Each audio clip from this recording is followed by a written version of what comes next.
Good evening, everyone. This is Ms. Ferguson, and this is a video for my U.S. history class. And I'm sorry, it is the second take because the first one did not record correctly.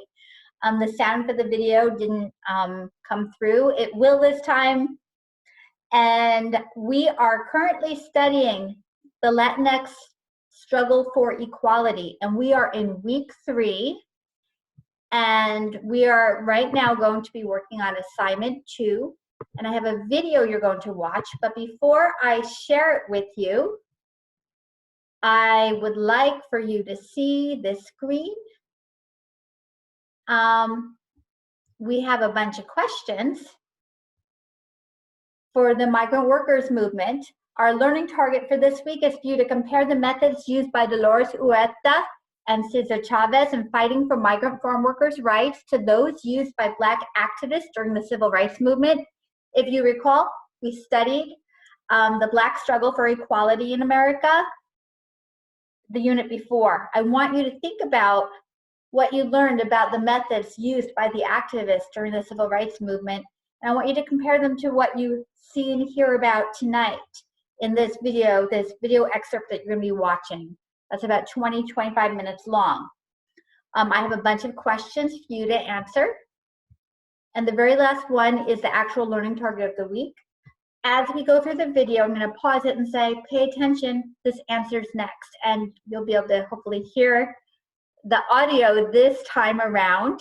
I'm going to stop the share right now. And let me share with you the video. Here we go. Make it large screen.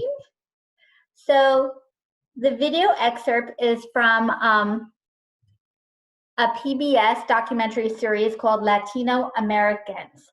And I'm going to show you the first 20 minutes or so of this, and we'll be talking about it. And it directly addresses the migrant farm workers movement with Dolores Huerte and Cesar Chavez. So we're going to begin this this documentary with a story.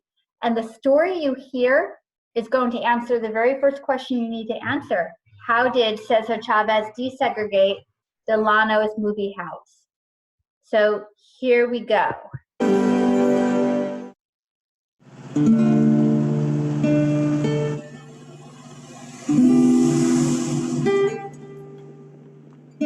In the 1940s, in Delano, California, as in most American towns, people lived segregated lives.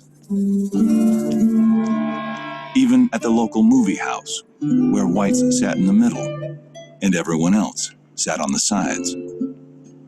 Then one day, things changed. In 1946, there was a young guy by the name of Cesar. He was a pachuco, he was a zoo tutor, who went off to the Navy, came back, put on his civvies, and went to the movies. And since he was serving his country, he felt that he had a right to sit wherever he wanted, so he came and sat in the middle. He wouldn't move, so the police arrested him. There was no law that said you couldn't sit in the middle, so they couldn't charge him with anything, not even disturbing the peace. He was pretty peaceful. So they grilled him for a couple hours and then released him. And everybody noticed. They said, hey, CC got away with it. He was sat in the middle. So the following week, everybody sat in the middle section. And the town movie house was desegregated. And that happened across the entire valley. Some 20 years later, when I told my mom I was going back to Delano to work with the union, she says, oh, you're going to work with Cece? And I said, Cece? Is that Vato still around? And she says, mijo, don't you know who Cece is? He's Cesar Chavez.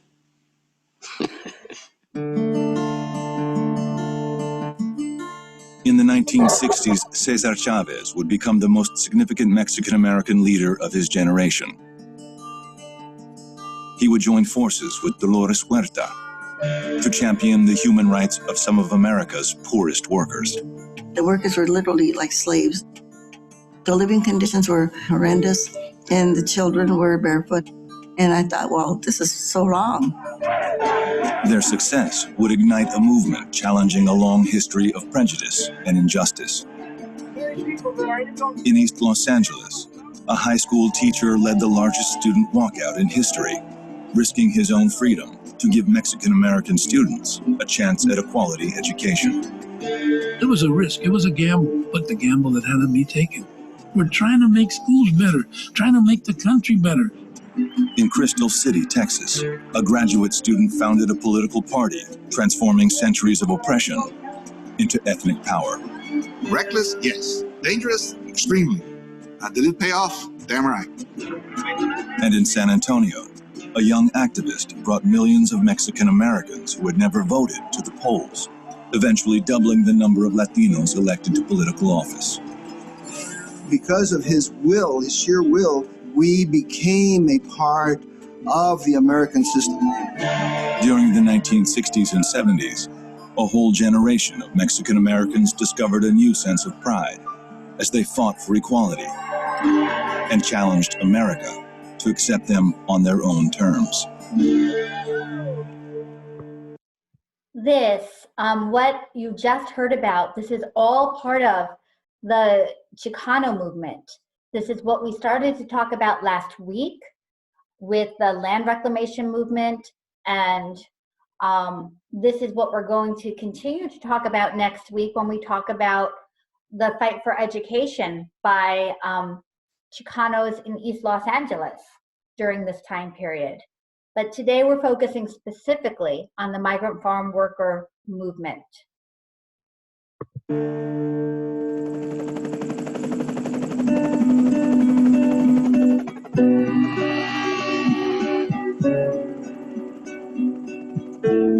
California's Central Valley. 23,000 acres of some of the most productive farmland on the planet. In the 1960s, while the agricultural companies that owned the land became wealthy, tens of thousands of farm laborers who worked the land remained desperately poor. These were inhumane conditions. They were un-American conditions. They were conditions that relegated these farm workers to the lowest workers in the whole country. Most were Mexican Americans who could neither read nor write. Most would die by the age of 49. And to most of the country, they were invisible. So right now, hopefully, you're getting the answer to the question of why did migrant workers even need to fight for their rights, which is one of the questions asked. They're answering it right now. Every time we sit at the table to have something to eat, the fruit and the vegetables got there because someone was exploited. They're subjected to the sun and to the heat and to the cold and to pesticide poisoning. They're treated like animals. And they endure all the sacrifices and all the suffering so you can eat and I can eat. These men and women and children feed all of us, and they don't have any food for themselves, and we're going to change it. It's going to be changed.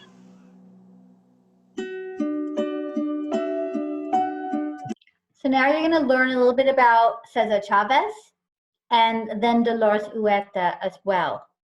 And there are some questions specifically about both of them. Cesar Chavez was the second of 6 children, born into a devout Catholic family on a modest ranch in Yuma, Arizona. They lost the ranch during the Great Depression and were soon forced to enter the backbreaking world of migrant labor. Traveling across California, taking whatever work they could find, the Chavez children passed through 37 schools in 3 years. Cesar dropped out at the age of 14 to work full-time in fields. What was amazing about Cesar is that he was almost entirely and completely self-possessed. He never got past the 8th grade, and yet he was brilliant. After a stint in the Navy, Chavez worked for the CSO, the Community Service Organization, a group dedicated to improving the lives of Mexican Americans. There, he met someone who shared his passion for justice, a 28-year-old former school teacher from Stockton, California, Dolores Huerte. In the school where I was teaching, there were a lot of malnutrition to children. So I went to my principal and I said, you know, these kids, you're obviously very hungry. Can I get a voucher for shoes, free lunch for these kids? And his response was, their parents, all they do is drink up all their money. I knew he was wrong. A frustrated Huerte had quit her teaching job to join the CSO. At a meeting in San Francisco in 1962, Cesar Chavez approached her with an idea that would alter the course of their lives. He said, you and I have to organize a union. Okay, I'm going to pause it because I want to make sure you all understand what a union is. I need to make sure I define it. So Cesar Chavez, when he says they need to make a union, he's talking about a labor union, which is an organized group of workers who unite to make decisions about conditions affecting their work, like pay, like safety. If you recall, last year, your teachers who are involved in a union, UTLA, United Teachers, Los Angeles, we were in a union and we went on strike because we were fighting for better working conditions. We were fighting for smaller class size. We were fighting for more psychiatric social workers. We were fighting for more nurses. That's what unions do. They fight to make working conditions good, to make sure people can have benefits and pay. So that's what they're talking about. And then he said, but we will not see a national union in our lifetime. I'm going to ask you why. Why did Cesar Chavez say that he and Dolores Huerte would not see a union in their lifetime? Listen to this. I said, why? He said, because the Gores are too rich, they're too powerful, and they're too racist. For Huerta, a divorced mother with 7 children, committing herself to the farm worker cause was an agonizing decision. And that was a big step for me because I had family that I had to support. And I remember just thinking about this. This is such a foolish thing to do, but I just remember I've got to do this, and I did it. But a serious obstacle stood in the way of creating a farm workers union, the Bracero program. Okay, I'm pausing it here because you have a question specifically asking you to explain the Bracero program. This will now be answered somewhat in here. Based on what you hear in the documentary, please write your answer. A government initiative left over from World War II that brought in Mexican laborers to replace Americans who were fighting overseas. This is the vanguard of 1,500 Mexicans brought to the States by the Farm Security Administration. Most are laborers. All of them are bachelors.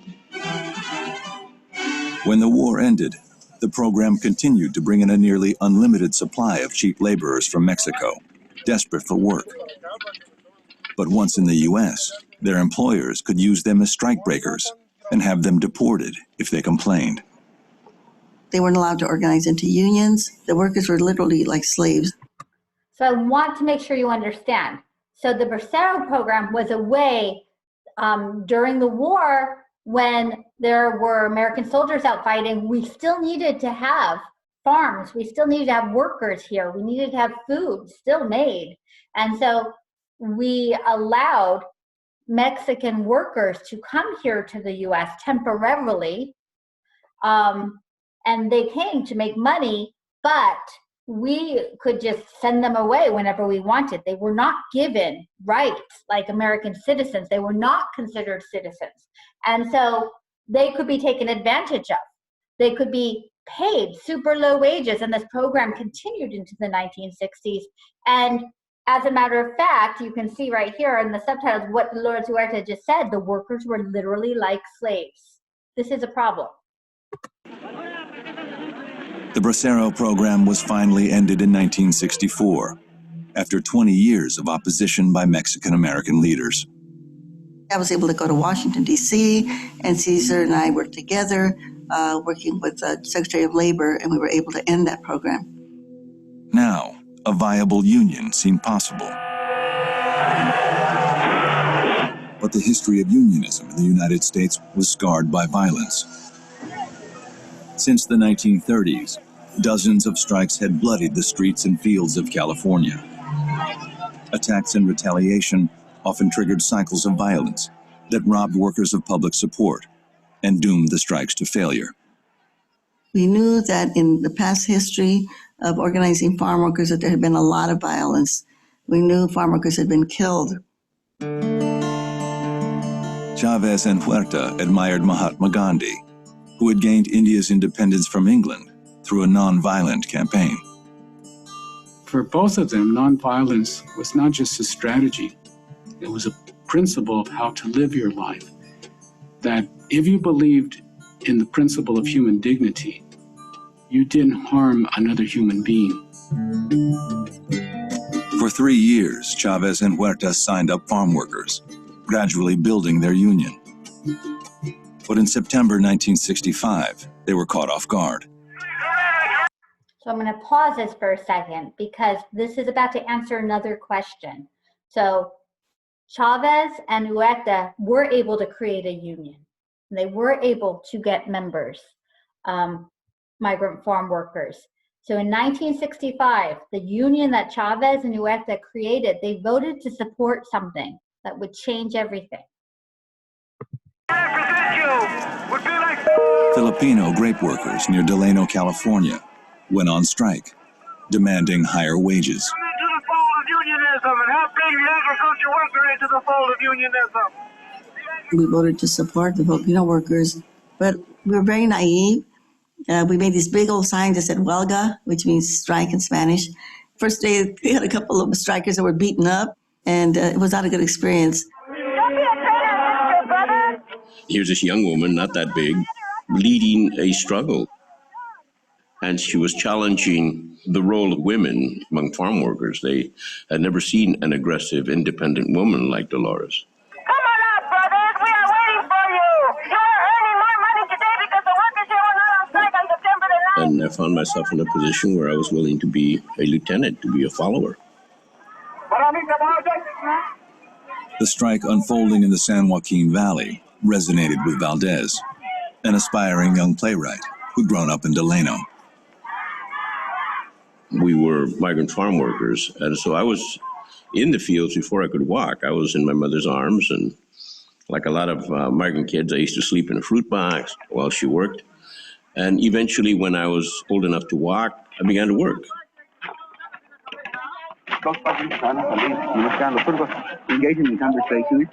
Valdez soon became part of Cesar Chavez's inner circle.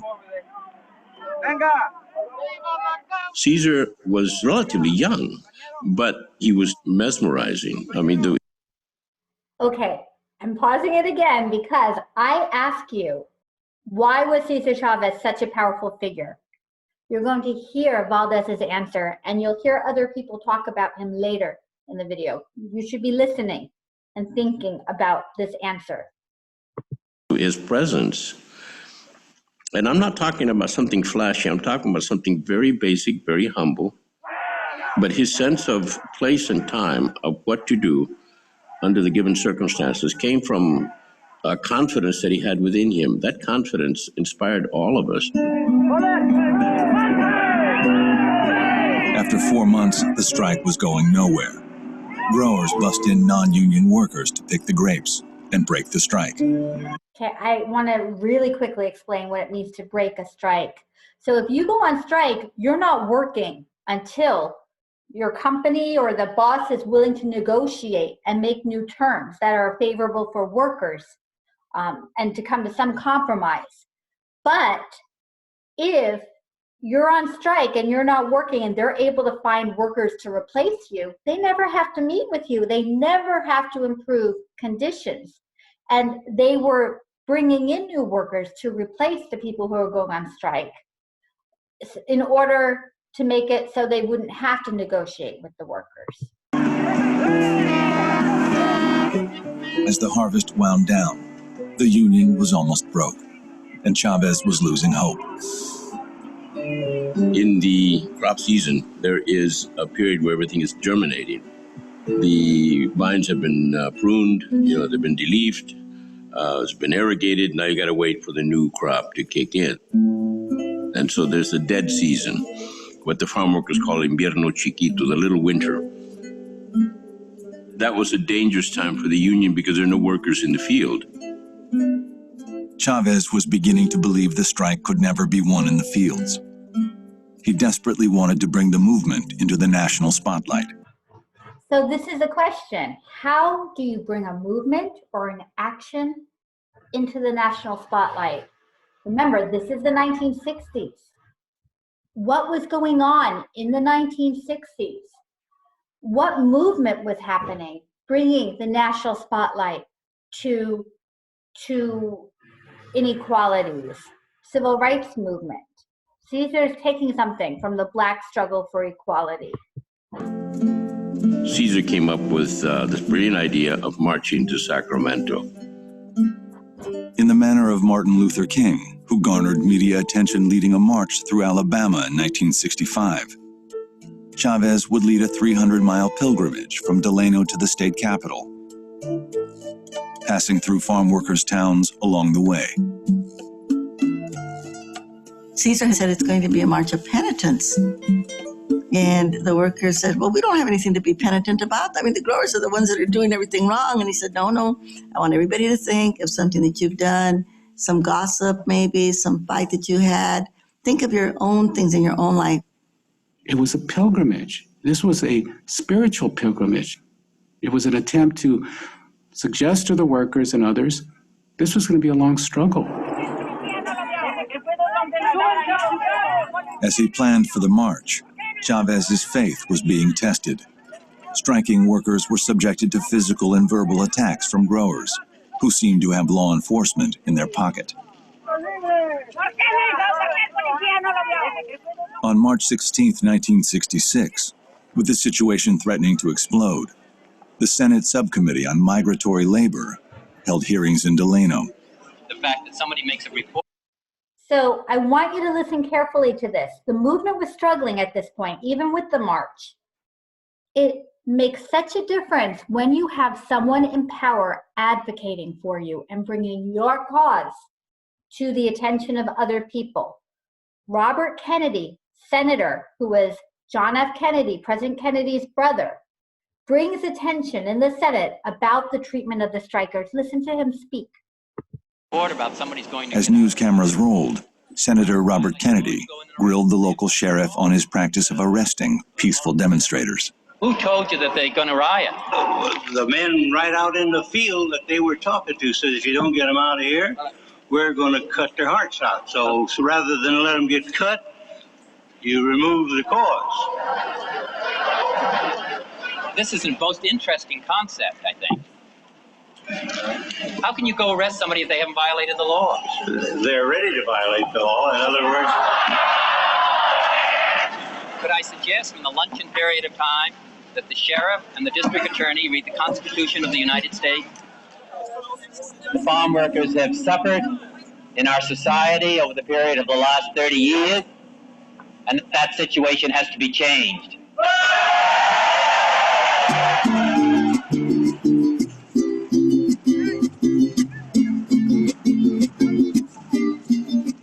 Chavez set out the very next morning, along with 100 farm workers, to begin his pilgrimage through California's San Joaquin Valley.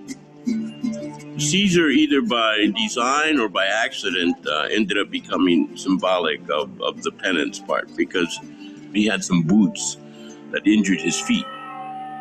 Turned out to be the worst idea for the march. He was visibly in anguish, which made for great pictures, you know, a living Cesar suffering on the road.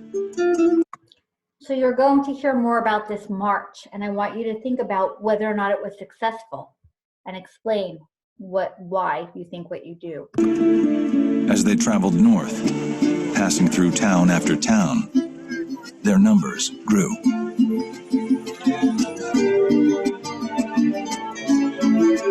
De huelga ya están bien pandos el picket sign. Lo llevo por todo el día, el picket sign.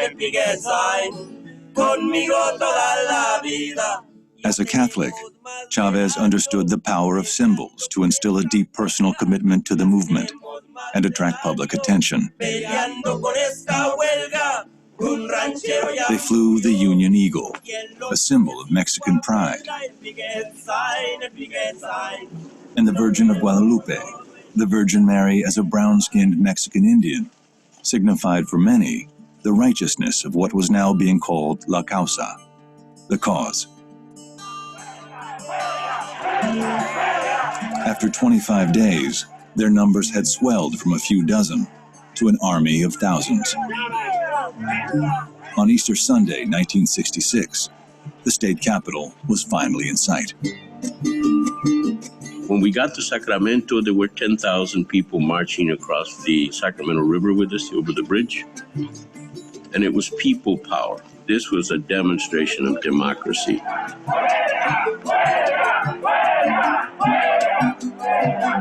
Governor and the legislature of California, we say you cannot close your eyes and your ears to us any longer. You cannot pretend that we do not exist. You cannot plead ignorance to our problems because we are here and we are not alone. So, I'm going to ask you the question, what important role did Dolores Huerte play in the strike, and why was she called the Dragon Lady?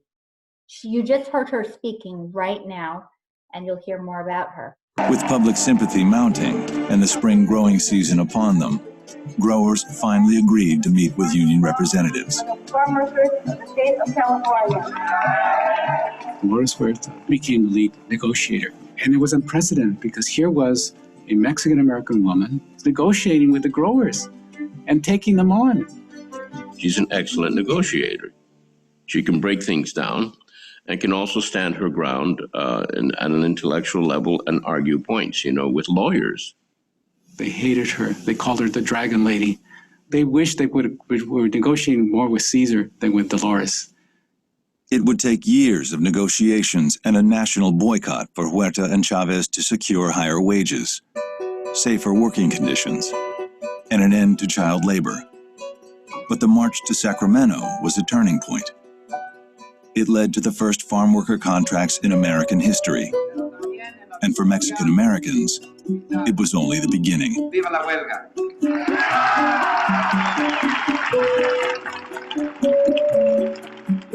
The rise of Cesar Chavez as a national figure began a fundamental shift in Mexican American identity. Before Chavez, most Mexican American leaders came from upper-class families and tended to be light-skinned, European-looking, traits that were prized by many in the Latino community.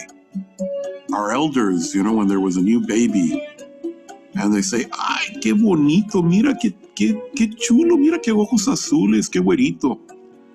And then we'd hear, ah, pobrecito, mira, qué indio salió. So, it'd say, look at that pretty baby, it's got blue eyes, it's so white, it's so pretty. And then the other baby, another cousin in the family, ah, too bad, man, he came out dark, he looks like an Indian. There was a self-hate that was embedded in that. But after Cesar Chavez, some of those prejudices began to erode. He had become pretty much a national icon. And we loved him because he dressed the part like we did. No suit and tie, no brill cream, no aftershave, puro indio, soft-spoken, khaki pants and a flannel shirt, mixed blood. This is who we are. We are America. Okay, that is what I'm sharing with you for today, for this week.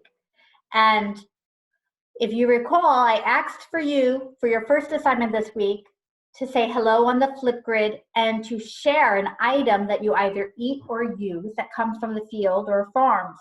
And the reason I asked you that question is I want you to recognize that so much of what we have in our lives comes from somewhere and comes from people's backbreaking labor. And these migrant farm workers historically have been invisible, have been mistreated and taken advantage of. And I have to tell you that we need to recognize the essential work that people do in our communities and in our country and in the world, actually. And